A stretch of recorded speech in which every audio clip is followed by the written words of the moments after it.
आप सभी को प्रेज द लॉर्ड, जय मसीह की। आज हम सीखेंगे नादाब और अबीहू के पाप के बारे में, जो हमें मिलेगा लेवी व्यवस्था 10वां अध्याय उसका 1 पद से लेकर 7 पद में।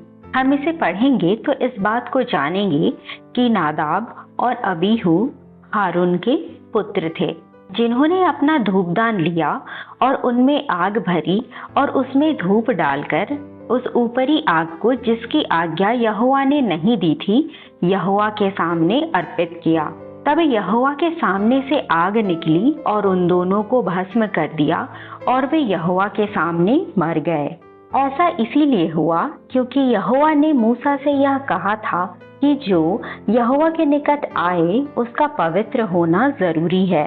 नादाब और अबीहू की कहानी यह दर्शाती है कि परमेश्वर आराधना के एक गंभीर और खास तरीके की मांग करता है, चाहे वह सेवा करने की इच्छा से ही क्यों ना हो।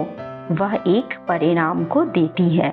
यह हमें सिखाता है कि परमेश्वर का पवित्र रूप में सम्मान किया जाना चाहिए और आराधना के लिए जरूरी है उसकी महिमा, ना कि हमारी योग्यता, क्योंकि परमेश्वर पवित्र है और उसके साथ वैसा ही व्यवहार किया जाना चाहिए, यानी कि हमें उसका आदर करना है, उसे सम्मान देना है।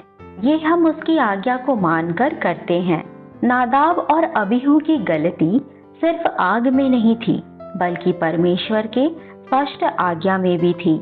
इससे हमें यह सीख मिलती है कि हमारे काम परमेश्वर के वचन के अनुसार होने चाहिए और हम अपने विचारों को उसकी आज्ञाओं की जगह पर नहीं रख सकते, भले ही हमारे इरादे अच्छे ही क्यों ना हो। हमें परमेश्वर की आज्ञाओं को हल्के में नहीं लेना चाहिए, क्योंकि परमेश्वर का न्याय उसके चरित्र को दिखाता है। यह दर्शाता है कि परमेश्वर का न्याय या तो आज्ञाकारिता के माध्यम से पवित्रता का एक साधन हो सकता है, या अगर हमारे इरादे गलत हैं तो हमें उसका फल भी उसी अनुसार मिलेगा।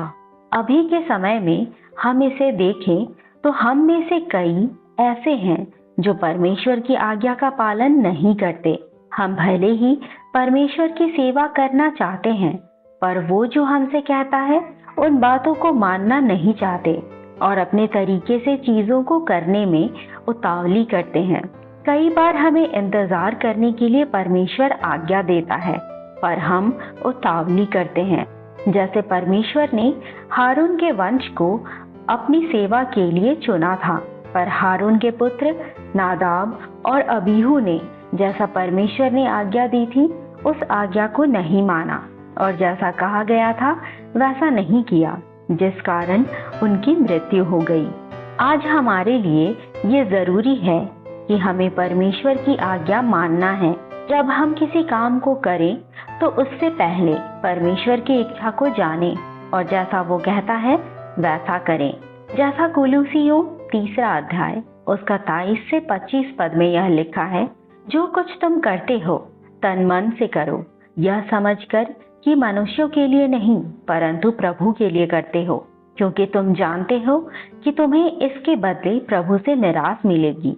तुम प्रभु मसीह की सेवा करते हो, क्योंकि जो बुरा करता है वह अपनी बुराई का फल पाएगा। वहाँ किसी का पक्षपात नहीं। हम आशा करते हैं कि आज आपने इस वीडियो से कुछ सीखा होगा। अगर आपने हमारे चैनल को अभी तक सब्सक्राइब नहीं किया है तो आप इसे सब्सक्राइब करें। इंस्टाग्राम पर हमें फॉलो करें, जिसका लिंक हमने डिस्क्रिप्शन बॉक्स पर दे दिया है। साथ ही इस वीडियो को लाइक, कमेंट और दूसरों से भी शेयर करें। ऐसे और भी वीडियो से सीखने के लिए आप हमारे दूसरे चैनल को भी सब्सक्राइब कर सकते हैं।